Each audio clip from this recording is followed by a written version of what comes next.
Hi guys, Synova here for another discussion on the Dixie Mafia. This week we're going to be talking about the death of Buford Pusser and all of the controversy surrounding that case. But before I get into all that, for those of you that do not know who I am, my name is Synova Cantrell. I am Southwest Missouri's #1 true crime writer and blogger, and I write about obscure cold cases that sometimes the media has forgotten. I work as a victims advocate for Missouri Missing Organization, highlighting all kinds of cold cases for them. And then I also run the Murdered in Mississippi website, where I highlight cases from the Dixie Mafia. So in doing that, I have come across all kinds of characters, including the Sheriff Buford Pusser, which we will be talking about today. There is so much controversy around this man; it's ridiculous. So let's hop right in, and we go ahead and get started here. All right. The blog post that I wrote about this case, it was titled, Do Legends Really Die? The Death of Buford Pusser. And the reason why I chose that is because kind of like Elvis, when he was alive, he made so much money. I think it's like $42 million or something. But he achieved such a astronomical fame after he was gone, and that's almost the way it was with Buford Pusser. He did achieve some fame in his lifetime, but most of it came afterwards. But unfortunately, after he was gone, a lot of the people related to the State Line crew, which is who he was trying to take down, have spent a couple lifetimes trying to discredit this man. So I try not to get into any, hard shell discussions about things. I wasn't there. I don't know. So I try to give you both sides of the story and let you figure out what is truth. Because most of the time, the truth is found down the middle somewhere. For those of you that would like to see Buford's picture, here it is. Can you see it? There you go. This is a picture of him, I believe, after he had his facial reconstruction surgery. Because for those of you that don't know, if this is the first video that you are watching with me, make sure and go back and watch the rest of the series, because it tells more about his life. Buford Pusser was ambushed on New Hope Road, him and his wife. His wife was killed in the ambush and his face was shot off. He ended up going through 12 grueling surgeries to try to put his face back together. And I believe that is afterwards. So let's jump into this so you can see what we got here. If you see me every once in a while, I am drinking coffee out of my fancy new cup. I got my own cups. They will be available on my website hopefully soon, so if you guys want one. But I have my coffee. I have to have coffee all day long, or Synova doesn't keep going. So, okay. This is the beginning line of my blog post. I'll read it, and then I'll explain where I was going with it. Do legends really die, or do they get distorted over time until no truth remains? The legendary lawman Buford Pusser was killed in a fiery car crash on August 21st, 1974. Although a lot of people in town knew there was a price on his head, the case was closed quickly and the records were sealed by court order. And then I asked the question, why? This is the reason why I started out with this, because I feel like back then was a different time than now. There wasn't as many rules and regulations on law enforcement. So a lot of things that Buford Pusser did weren't outside of the law. Nowadays they would be, but back then they weren't. But then he also took it a step further, and he even himself admitted every once in a while that he may have jumped into that shady area. Now, the problem comes in to when he becomes a Hollywood star. They make a movie about his life, they exaggerate it out of proportion, and then you've got all of these songwriters and musicians. They make all of these big ballads of Buford Pusser and all these things, and they make him out to be superhuman. They make him out to be perfect, that he is, the perfect saint. They also make him out to do these big exploits um, that weren't true. And so people automatically think that he did certain things, and then they get mad when they find out um, that he didn't do those things, and they're like, well, he must be a sham. Well, the guy himself was not necessarily a sham, but the Hollywood rendition of him was very much exaggerated. So let's get into talking about his death. Um, Before I get too far in, I've got several books here, but I want to talk about two different books. This book was very hard to find. It is a first edition, and I don't know the woman's name who signed in the front of it, but this is a first edition of the 12th of August by W.R. Morris. Published in 1971. So the deal with this is this book, I bought a total of 5 books total during my research of Buford Pusser, and this one cost me more than all the others combined because it's the original. If you can find a copy of this, make sure and grab it up. The 12th of August by W.R. Morris. Now, it's got the original photographs and things in it. Now, W.R. Morris wrote this book, and this is what attracted the attention of Hollywood to make the films, Walking Tall. Well, the problem with it is a lot of the controversy that would show up later about Buford Pusser's personal life, and the way he used his badge. Um, a lot of that doesn't appear in this book.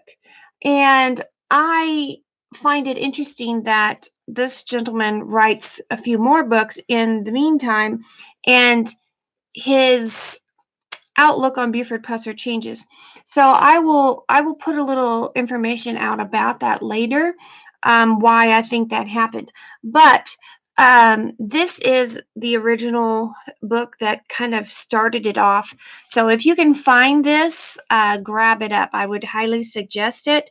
It's a very good book. Of course, this is not a picture of Buford Pusser and his wife Pauline. This is a picture of the actors in the Walking Tall movie. So check this out. And then we'll talk about some other books as we go along.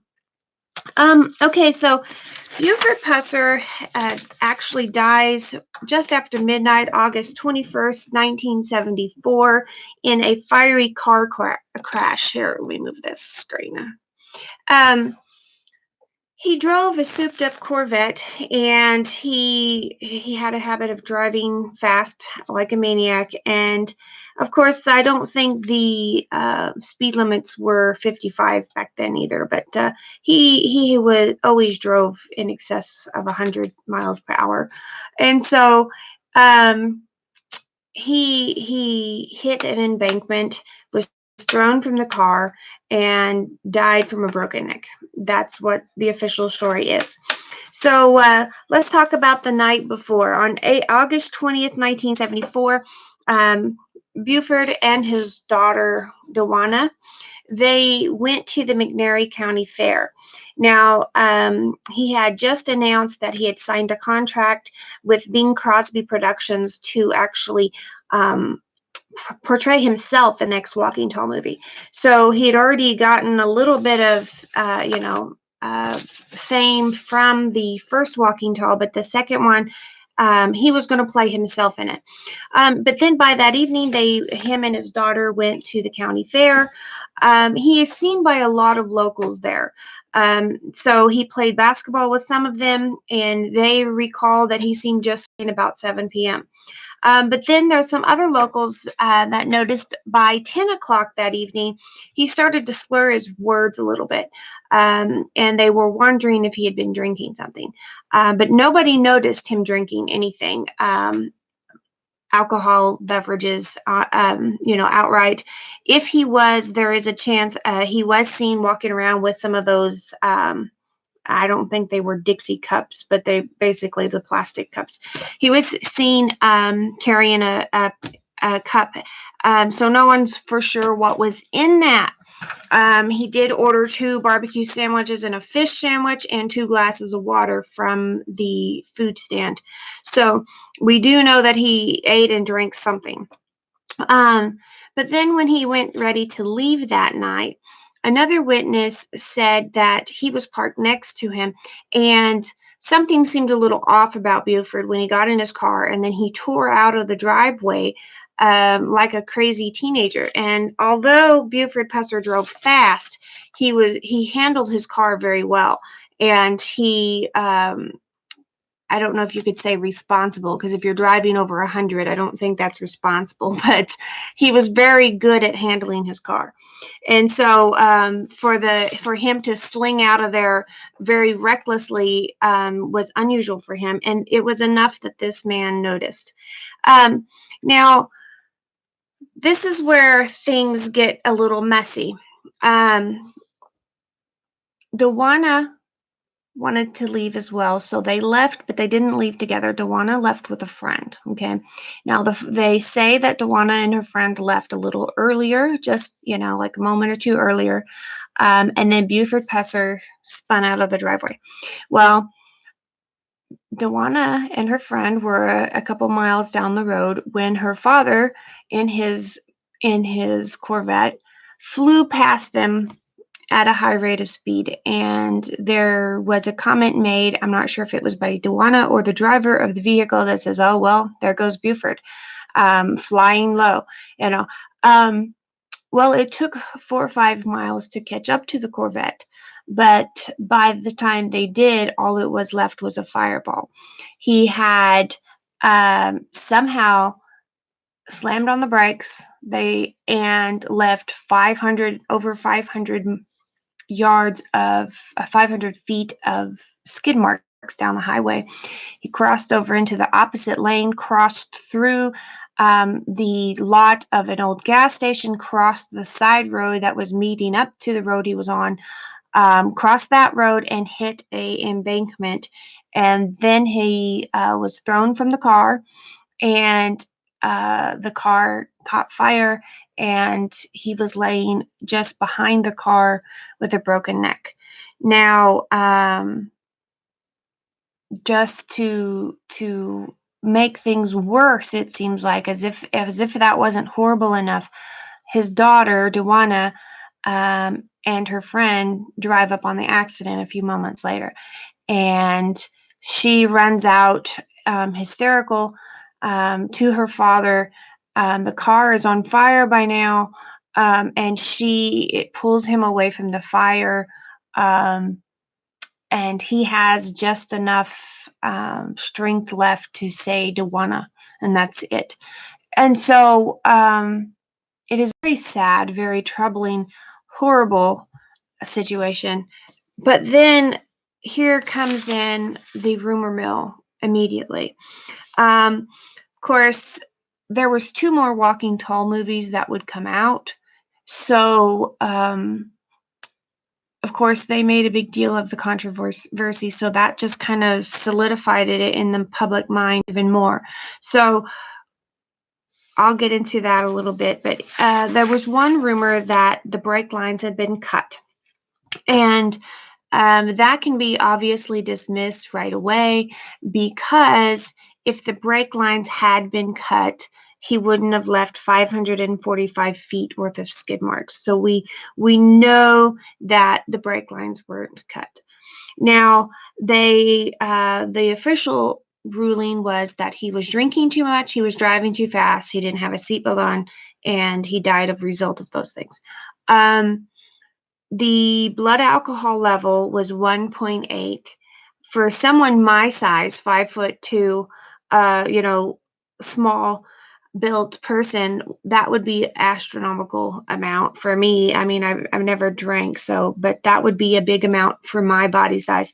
But he was 6'6" and 250 pounds, so that would not have affected him very much.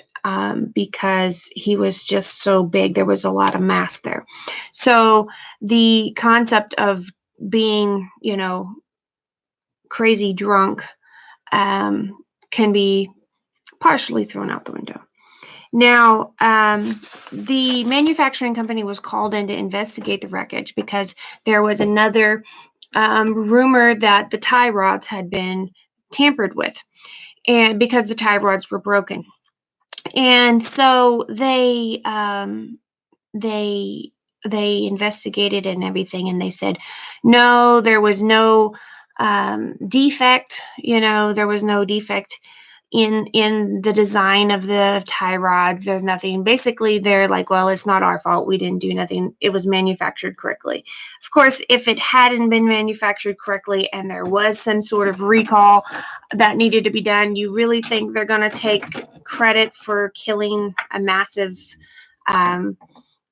celebrity like he was at the time? I don't know if they would or not. But they think the tie rods were broken upon impact. There's still a select set of people out there that will swear up and down that the tie rods were partially cut, and then when they hit, they busted. And so if you look on my Facebook page, on my website, you will see a picture of that. And that picture is actually from what's left of the car at the museum, Buford Pusser Museum. And there isn't anything left of that car. I mean, if there is very little left to even recognize it as a car. So that's the next thing.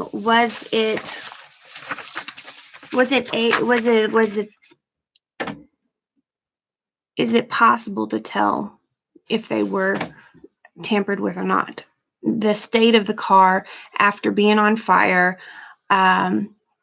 was the state of the car, would it allow you to do a actual investigation in this time frame? I mean, 1974.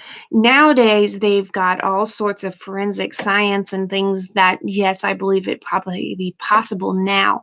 Was it possible then? I don't know. I will leave that up to your speculation. Now, if you want to see, they have some investigators have reconstructed and mapped out the accident scene using crime scene photos or accident scene photos. And so if you want to see how it is laid out, if you need more of a visual, that's available online. So I kind of drop off and get into a little bit more of a philosophical point here. What is the point of all of this? There's controversy surrounding Buford Pusser.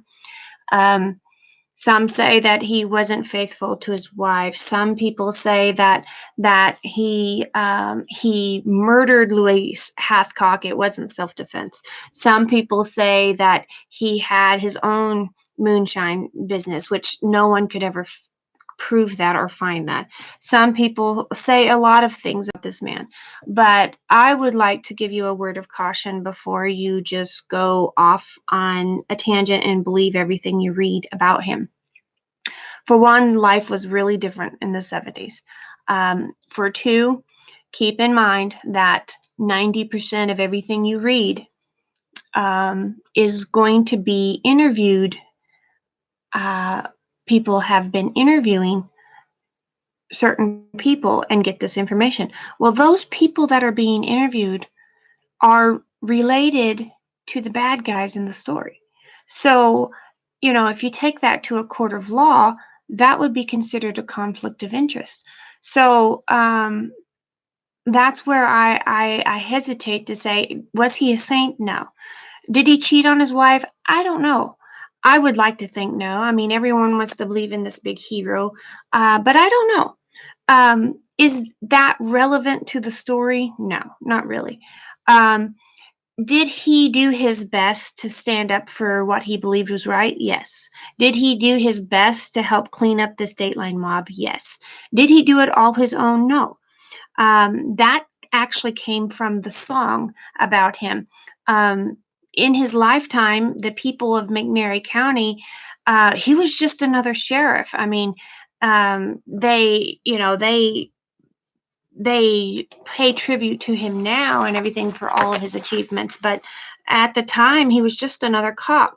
So you want to make sure that you be logical when you read about these historic cases, because there's always two sides to a story, and you have to remember the people that are being interviewed, they're not lying. They're just retelling the story as they've told it. Now, as they've been told. So when you go to talk to a grandson of a moonshiner, and that moonshiner hated Buford Pusser's guts, that's all that this grandson has heard. So, you have to be intelligent enough to say, okay, I'm going to take your story, I'm going to take the other side of the story, I'm going to look down the middle, and that's going to be as close to the truth as I can get. So that's where I kind of end it with Buford Pusser. I wrote a little bit of more of a little philosophical ending to this, and I'm going to read it to you. Was Buford Pusser murdered? We may never know. Many have fought and spent thousands of dollars trying to find the truth, but this secret is buried deep in the Tennessee dirt. What is the purpose of mankind? Humanity's purpose is to serve others and to leave a mark on this world. Whatever your opinion of this great lawman, you must agree on one point. He definitely left a mark on history. He inspired thousands of people to stand up for what they believe in. Many people credit their law enforcement careers to his inspiration. What can you say? Have you done anything remarkable with your life? Walk on, Buford the Bull. That's all I can say. Walk on. All right. We'll see you guys next time.